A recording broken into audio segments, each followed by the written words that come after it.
Donc la première personne qui dans ma vie a incarné les mathématiques, c'était une femme, Madame Miclot. Au départ, filles comme garçons peuvent réussir en maths, parce que de toute façon le constat est là, les lycéens utilisent ChatGPT. Souvent on me pose la question à quel point le fait d'être une femme t'a freiné dans le domaine des maths et des sciences.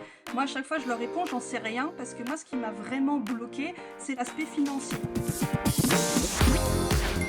Bienvenue dans un nouvel épisode d'École et moi. Alors l'école, tout le monde a un avis dessus. Normal, on y a tous mis les pieds un jour. On croit savoir comment ça marche, ce que fait un prof, ce que vit un prof, mais en vrai, pas complètement. Aujourd'hui, je reçois Estelle Collard, que vous connaissez peut-être sur les réseaux, sur TikTok, avec ses 400 000 abonnés. Vous faites petite partie de ces 400 000 abonnés. Sous le compte Wonder Woman. Elle a également publié récemment un cahier de vacances que j'ai ici et j'ai commencé à faire des exercices. On va parler de tout ça juste après. Et elle est engagée dans un projet qui s'appelle monprof.ia. Donc on va aussi parler d'intelligence artificielle. Cédric Villani dit quand même, grand mathématicien, médaille Fields, avec Wonder Woman, on se rappelle que la mathématique c'est quelque chose d'utile et que c'est quelque chose de beau. Estelle, bonjour, merci beaucoup Bonjour. d'être là aujourd'hui. Alors, première question pour démarrer, qu'est-ce que tu dirais à la petite fille que tu étais quand tu avais 10 ans? Comment tu te décrirais à elle aujourd'hui? Comment je me décrirais? Je lui dirais tu peux faire tout ce que tu veux. D'ailleurs un prof te le redira en terminale. Et vraiment fais ce que tu veux et ce que t'aimes surtout. Alors, Wonder Woman, ah oui, je vous ai pas montré quand même, c'est un truc de Ah super-héros, ouais! J'adore!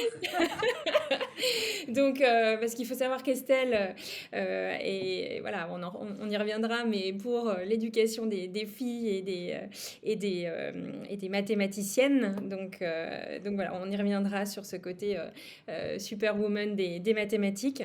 Mais avant de démarrer, donc je voulais te proposer d'ouvrir la petite boîte que tu as reçue pour démarrer cette émission et nous dire ce qu'il y a dedans. C'est parfait parce que là c'est un peu l'heure du goûter, je commence à avoir faim. Voilà, donc tu nous as raconté que c'était le goûter que tu avais quand tu étais petite. Alors j'ai le C'est même, donc si tu veux, on peut le ouais. regoûter ensemble pour se Ah souvenir. ouais, Ça serait un peu notre Madeleine de Proust. c'est Donc ça. ça... Mais ça c'était vraiment celui qui m'accompagnait en primaire. J'étais vraiment fan. Et en plus c'est à la fraise. Ouais, c'est à la fraise. Ah, elle a suivi tes indications, non? Là je Alors, suis vraiment à l'école. Ah, j'adore. J'adore. c'est un peu chimique, non? Bah ouais, ouais, mais quand on est enfant, on adore. C'est vrai, C'est comme les dentifrices goût bubblegum, on adorait ça. c'est vrai. Ah Alors là, bah, en parlant de bubblegum, voilà les petites surprises qui permettent de se souvenir et, de l'enfance. et c'est très drôle parce que il y a 2 jours, j'ai acheté ça. Non! Pour toi? Je l'ai vu, j'ai eu ce petit instant nostalgie, je vais l'acheter. Et là, ça me fait trop plaisir de voir ça dans la boîte. Ben voilà. Donc, justement, quand tu étais petite fille, quand tu mangeais encore ces petits gâteaux-là, est-ce que tu étais déjà une passionnée de mathématiques? Est-ce que tu est-ce que tu aimais l'école? Est-ce que tu étais bonne élève? Est-ce que tu peux nous raconter un petit peu la genèse d'une vocation, peut-être, à devenir prof de maths? Et bah, ça a été très très très tardif. Donc moi, par contre, j'ai toujours été une brillante élève dans toutes les disciplines. C'est que à partir du lycée où j'étais un petit peu moins bonne dans les matières, même pas littéraires parce que j'étais très bonne en français, mais l'histoire, la philo, j'y arrivais pas. Mais sinon, vraiment, maternelle, primaire, collège, j'étais excellente partout. Euh, c'est pas que j'avais une passion pour les mathématiques, mais en fait, j'y arrivais très bien. Et je pense que ça concerne tout le monde. Quand on est très bon dans quelque chose, on aime le faire. Hmm. Les mathématiques, j'adorais ça. Par contre, dès que je quittais l'école, je me passionnais pas pour les mathématiques. Je lisais pas de livres, tout ça. Mais voilà, globalement, j'étais une excellente élève. Et d'ailleurs, j'étais plutôt artistique, on va dire tout primaire, collège. Mon rêve, c'était d'être styliste de mode à New Waouh! York. Ah ouais. Je pense que j'étais très influencée par les comédies romantiques des années 2000, où c'était beaucoup des femmes de pouvoir qui partaient à New York, qui allaient dans des maisons d'édition, des choses comme ça.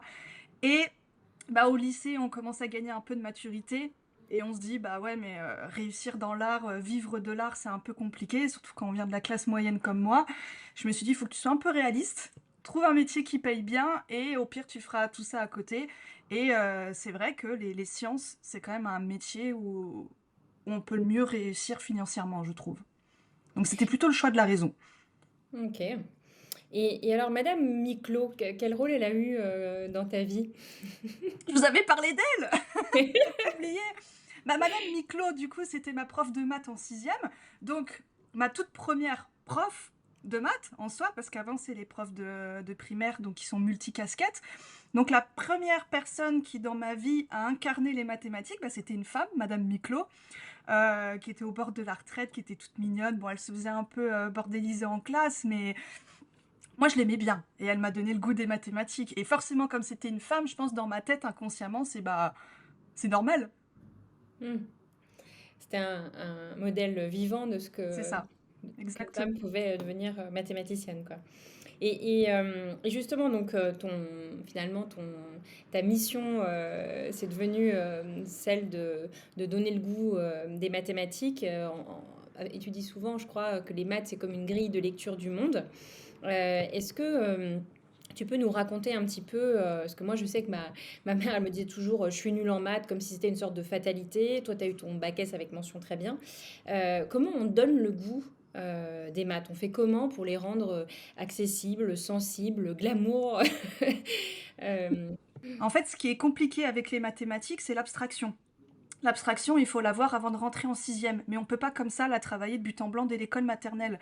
Donc les profs de primaire, ils ont un énorme travail de déjà les initier aux mathématiques avec des choses très concrètes, et ensuite progressivement de les amener vers du 100% abstrait. Et donc, il n'y a rien de mieux que la manipulation et le quotidien. On parlait un petit peu des filles et des maths. Concrètement, il y a une espèce de menace de stéréotype qui continue de coller à la peau des filles. Et toi, tu parles justement de enfin, de cette bosse des maths qui n'existerait pas et en même temps qui est universellement répartie entre les garçons et les filles. Est-ce que tu peux nous parler un petit peu de cette question des filles et des maths?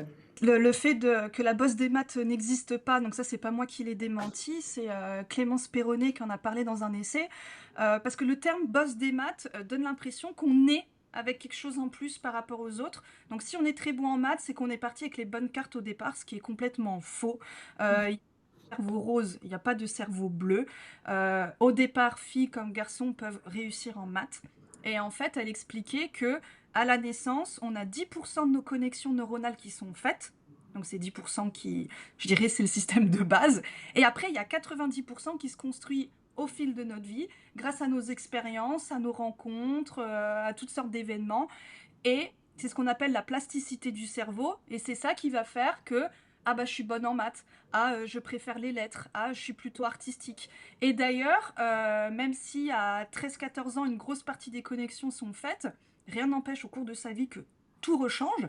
Donc moi, c'était par exemple mon cas, j'étais très artistique enfant, et maintenant je suis très scientifique, et je piche plus trop grand-chose à l'art, j'ai plus cette firme artistique que j'avais avant. Donc c'est vraiment un neuromythe qu'il faut déconstruire, comme quoi les choses sont déterminées à la naissance. Et du coup, bah, qu'est-ce qui fait qu'il y a quand même une différence? Bah, c'est les stéréotypes de genre. Et il faut pas avoir peur de le dire, c'est la société patriarcale qui éduque les garçons d'une manière, les filles d'une autre manière. Et ça aussi, il faut pas avoir peur de le dire, c'est que les enseignants donnent beaucoup de biais de stéréotypes de genre sans s'en rendre compte. C'est-à-dire que si on les questionne, évidemment qu'ils ne sont pas sexistes, évidemment qu'ils vont dire les filles peuvent réussir comme les garçons, mais comme eux-mêmes, ils ont intégré des stéréotypes vraiment très forts, ils n'arrivent pas à s'en détacher. Et tout ça est véhiculé. Et en fait, on s'en rend compte que entre le CP et le CE1, c'est là que les stéréotypes, enfin les écarts se creusent entre filles et garçons. Oui, et ce que tu disais sur les femmes, c'est qu'elles sont un peu contraintes soit à tomber, à ne pas faire de maths, soit à être exceptionnelles. Mais finalement, cette frange intermédiaire voilà, de C'est mathématiciennes ça. qui contribuent à la société, ça, c'est pas dans l'air du temps, quoi. Parce qu'en fait, on manque de rôle modèles. Et à chaque fois qu'on veut présenter des rôles modèles aux jeunes filles, on va leur citer Marie Curie, Sophie Germain. Donc déjà, Marie Curie, il faut pas oublier qu'elle est morte de son travail. Donc c'est quand même dommage que le seul modèle femme scientifique qu'on donne aux jeunes filles, c'est quand même une femme qui s'est sacrifiée pour son métier. Et Sophie Germain, bah pareil, elle n'a pas une vie facile. elle vient en plus quand même d'un milieu favorisé. Donc, c'est vraiment des exemples exceptionnels. Donc les jeunes filles, on leur met une barre très haute en donnant ce genre d'exemple. Alors que les garçons, ils voient au quotidien des ingénieurs, des géomètres. Voilà, on leur dit pas c'est ingénieur ou rien. Hmm. Alors si on va un peu plus loin dans la compréhension de l'école et on va au-delà de la discipline mathématique, euh, toi tu parlais de ton expérience scolaire qui n'a pas été que facile, puisque tu as subi des épisodes un peu douloureux de harcèlement. Est-ce que tu peux nous raconter un petit peu enfin, comment ça s'est passé, ce que tu en as retenu peut-être comme leçon pour quand tu es devenu prof et qu'est-ce que tu décodes aujourd'hui enfin, voilà, du harcèlement, du cyberharcèlement même. En tout cas, nous, on a fait un baromètre avec l'association Ecoluma que je porte et on voit que les enseignants se sentent très démunis, notamment face au cyberharcèlement. Euh, Oui. Donc moi, le harcèlement que j'ai connu, heureusement, il n'était pas trop violent. Donc moi, j'ai pas eu de subice physique. J'ai jamais eu des remarques du style suicide-toi et tout. Moi, c'était du harcèlement en mode isolement. Voilà. mm, En fait, les principales choses qu'on me reprochait, c'est que j'étais un télo, que je réussissais trop, que j'étais un peu faucheton avec les profs, enfin voilà. Et vraiment, c'est ce qui arrive très souvent. Les élèves qui sont brillants, qui réussissent, se font facilement harceler. Et donc moi, en fait, on m'isolait, on me virait des groupes, on me laissait dans mon coin, et, et, des, et de temps en temps, oui, on me faisait des remarques sur arrête d'être autant avec les profs, etc. Donc l'isolement était très très très dur. Heureusement, à mon époque, quand je rentrais à la maison, c'était fini. Enfin presque, parce qu'à partir du lycée et Facebook, là, ça s'est intensifié. Mais au moins, j'avais un peu ce petit sas de repos quand je quittais l'école, quoi. Donc, une fois, c'est vrai que c'est quelque chose qui m'a motivée à être prof. Je me suis dit, plus jamais ça. Et en étant prof, je me dis, n'attends pas qu'un élève vienne te voir. Parce que moi, justement, j'étais isolée et je ne suis jamais allée voir un adulte. Que ce mm. soit à l'école ou que ce soit à la maison, personne n'était au courant. J'osais pas. Donc moi, maintenant, c'est vraiment, je suis hyper vigilante et j'ai appris vraiment à détecter ces signaux et j'attends pas que l'élève vienne me parler. Et alors, tu t'es engagé en tant que professeur de mathématiques, mais pas que, tu t'es beaucoup impliqué sur l'intelligence artificielle.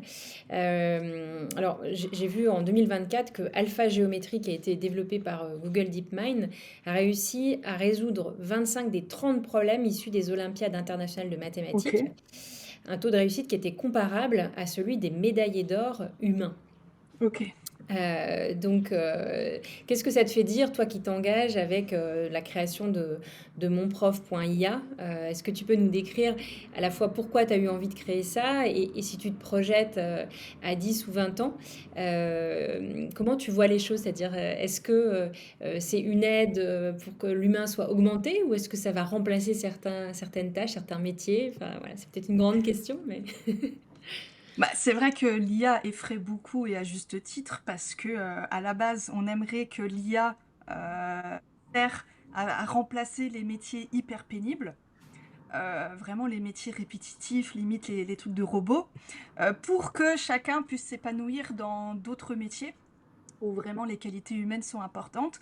Et là, on se rend compte que l'IA commence à remplacer les métiers avec des qualités humaines, genre les métiers artistiques, les graphistes, les vidéastes et tout, et ne s'accapare pas du tout les métiers pénibles. Donc ça, je comprends que ça fasse peur.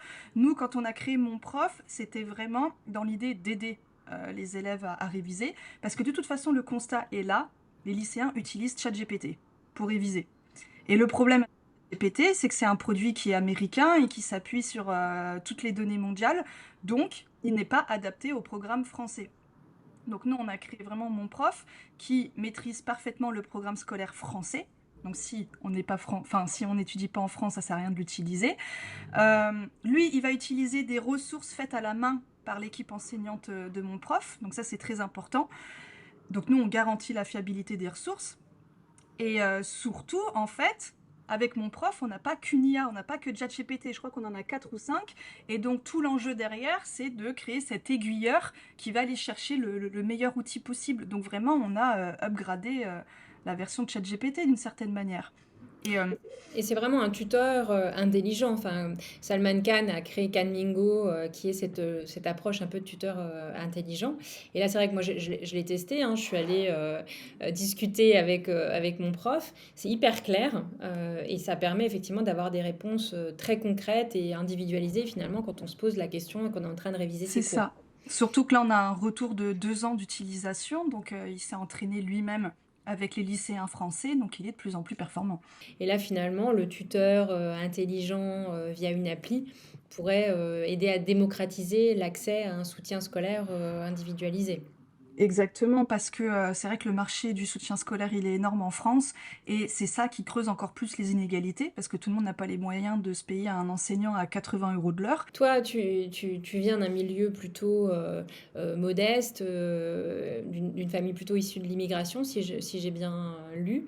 Est-ce que tu peux nous dire en quoi ça a matiné justement ta vision de l'éducation dans cette logique enfin, de tendre vers la gratuité, l'accès universel? Enfin, est-ce que tu peux nous raconter un petit peu? Bah parce que moi, souvent, on me pose la question à quel point le fait d'être une femme t'a freiné dans le domaine des maths et des sciences. Moi, à chaque fois, je leur réponds, j'en sais rien, parce que moi, ce qui m'a vraiment bloqué, c'est l'aspect financier.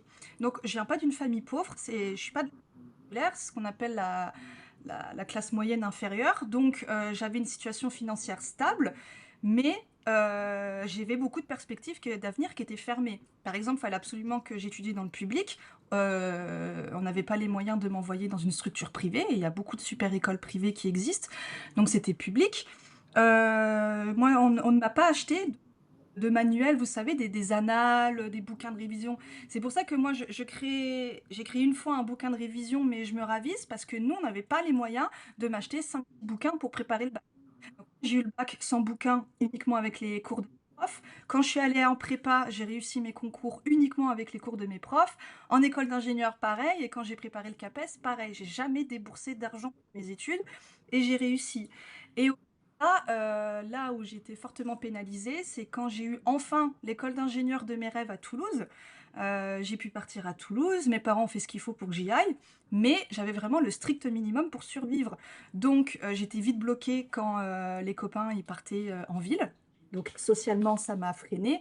Et on sait que dans le milieu de l'ingénierie, bah, le réseau, ça compte pour beaucoup. Donc moi, je pouvais pas réseauter comme tout le monde. Je pouvais pas aller au bar, je pouvais pas aller au resto, je pouvais pas faire les sorties, etc. par exemple. Donc oui, ça a de l'importance parce que moi qui avais les compétences, on va dire intellectuelles pour réussir, eh ben moi, ce qui m'a bloqué, c'est l'aspect financier. J'ai eu des bâtons dans les roues à cause de ça. Et pourtant, on n'est pas pauvre. Alors, je n'imagine même pas quelqu'un qui vient de la classe populaire, où il n'y a qu'un salaire au SMIC pour toute une famille. Oui, c'est important de démocratiser. Hmm.